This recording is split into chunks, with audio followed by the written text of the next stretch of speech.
Sandeep Naik toss जिंकले. फक्त decision सांगा. डिसिजन जरा सांगतोय नाही पेंडिंग असेल. नो नेव्हर माइंड, काही हरकत नाही. तर लगेच आपण मॅन ऑफ द मॅचचा अवॉर्ड देऊया. विक्रांतजी घरात आपण थांबायचंय आणि तो मानकरी ठरतोय गणेश. भगतवाडी संघाचा गोलंदाज ज्यानं 10 धावा डिफेन्स केल्या, 2 विकेट प्राप्त केल्या त्या शेवटच्या षटकामध्ये. बघा 10 धावा म्हटलं तर या मैदानावर जास्त अजिबात नाही आहे, परंतु या 10 धावा देखील त्यानं डिफेन्स करून मॅचला आपल्याकडे झुकवण्याचं काम केलं. तो गणेश ठरला या सामन्यातला सामनावीर. त्याचबरोबर सचिन घरात यांच्याकडनं 1000 रुपयाचं बक्षीस देखील गणेशला आलं आहे. सचिन शेठ घरात यांच्याकडनं 1000. वाह क्या बात है गणेश, वेल प्लेड.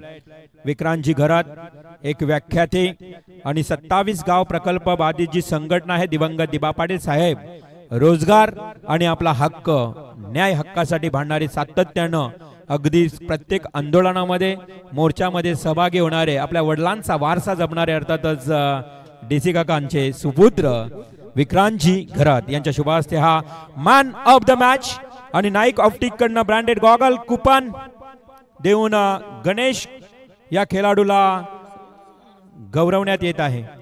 एकदा जोरदार टाळ्या होऊ द्या भगतवाडी संघ गणेश साठी. वेल प्लेड गणेश.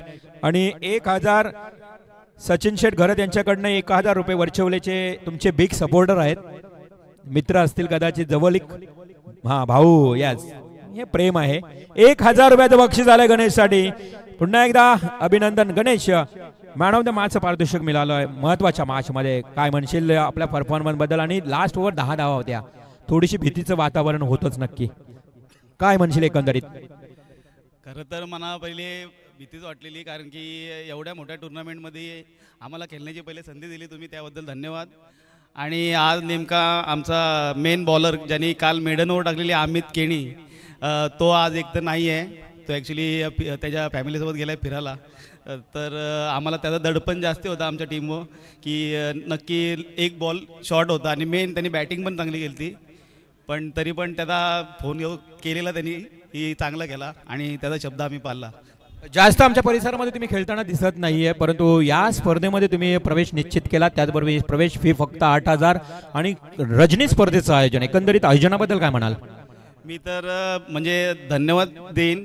आणि अशा छोट्या टीमांना तुम्ही प्रोत्साहन देता की 8000 रुपये खूप कमी आहे आणि आम्ही त्या दिवशी नेऱ्याला सुद्धा खेळलो. त्याच ताकदीचं आयोजन या ठिकाणी आम्ही बघायला भेटतं आहे. खूपच सुंदर आयोजन आहे. आयोजनाबद्दल सांगायचं झालं तर खूप आमच्यासारख्या छोट्या छोट्या टीमांना तुम्ही 8000 रुपयात जर नाईटला खेळण्याचे आमचं स्वप्न पूर्ण करता, त्याबद्दल खरंच धन्यवाद. Thank you Ganesh. Once again congratulation, very well performance in the match, outstanding. त्यानंतर आपण मॅच सुरू होईल तत्पूर्वी आज RR ट्रॉफीमध्ये आज प्रत्येक क्षेत्रातील मान्यवर आलेत. राजकीय क्षेत्र असू द्या, शैक्षणिक क्षेत्र असू द्या, वैद्यकीय क्षेत्र असू द्या, वकिली क्षेत्र असू द्या, म्हणजे अगदी शैक्षणिक क्षेत्रापासून आज वासुशेठ भोईर यांच्या प्रेमाखातीर या स्पर्धेला भेट देताना पाहायला मिळाले. आज असेच व्यक्तिमत्व एक व्याख्याते आहेत ज्यांना आम्ही लहानपणापासून पाहतोय. वरचेवले गावातील अर्थात डीसी काकांचे सुपुत्र विक्रांत घरात. मी यांना विनंती करतोय की खरंच तुमचं मनोगत आम्हाला ऐकायला नेहमीच आवडतं, तर थोडक्यात आपण या स्पर्धेबद्दल मनोगत व्यक्त करावं. आज अत्यंत सुंदर आणि दुग्ध शर्करा योग आहे असं मला या ठिकाणी सांगावंसं वाटतं, कारण की नियती स्पोर्ट्स आयोजित RR ट्रॉफी 2025 चे आयोजक श्री वासुशेठ भोईर हे गेली 5-6 वर्ष सातत्यानं या कार्यक्रमाचं आयोजन करत आहेत. बरं, आयोजन कोणाच्या स्मरणार्थ करत आहेत तर त्यांच्या स्वर्गीय कैलासवासी श्री रमेश भोईर साहेब यांच्यासाठी. तर प्रेम असावं राम आणि लक्ष्मणाप्रमाणे याचं एक मूर्तिमंत उदाहरण आज आपल्याला या ठिकाणी प्राप्त होत आहे. तर आयोजकांचं मी मनपूर्वक कौतुक करतो, धन्यवाद देतो. कारण की आत्ताच मी मनोगत ऐकलं मॅन ऑफ द मॅच कडनं की जी तुमची एंट्री फी आहे ही अत्यंत नॉमिनल आहे. त्यामुळे छोट्या छोट्या संघांना नाईट क्रिकेट खेळण्याची संधी उपलब्ध होते. शिवाय हे जे नियोजन आहे हे टेनिस क्रिकेट क्षेत्रामधील एक सन्मानजनक नियोजन आहे आणि याला आपण एक पॅन इंडियन लेवलचं जे आयोजन होतं या मैदानावर हे होताना आपल्याला दिसत आहे. तर खरंच इव्हेंट मॅनेजमेंट हा प्रकार आता आपल्या लोकांना चांगल्या पद्धतीनं व्यावसायिकरित्या आत्मसात झालेला हे या निमित्तानं दिसतं. दुसरं महत्वाचं म्हणजे आज शिवछत्रपती महाराष्ट्राची माय माऊली यांचा जन्म महोत्सव. प्रतिपच्चंद्र लेखे व वर्धिष्णु विश्ववंदिता शाहू सनो शिवस्येषा मुद्रा भद्राय राजते. तर विश्ववंदित शिवछत्रपती महाराजांच्या या भूमीमधले आपण मावळे. पहिलं सौभाग्य आपलं की आपण या जगामध्ये भारतात जन्माला आलो. दुसरं सौभाग्य म्हणजे महाराष्ट्रात जन्माला आलो. त्याहून मोठं भाग्य आपली पूर्वजन्मांची पुण्याई म्हणून आपण रायगड जिल्ह्यामध्ये जन्माला आलो. याचा मला सार्थ अभिमान वाटत आहे.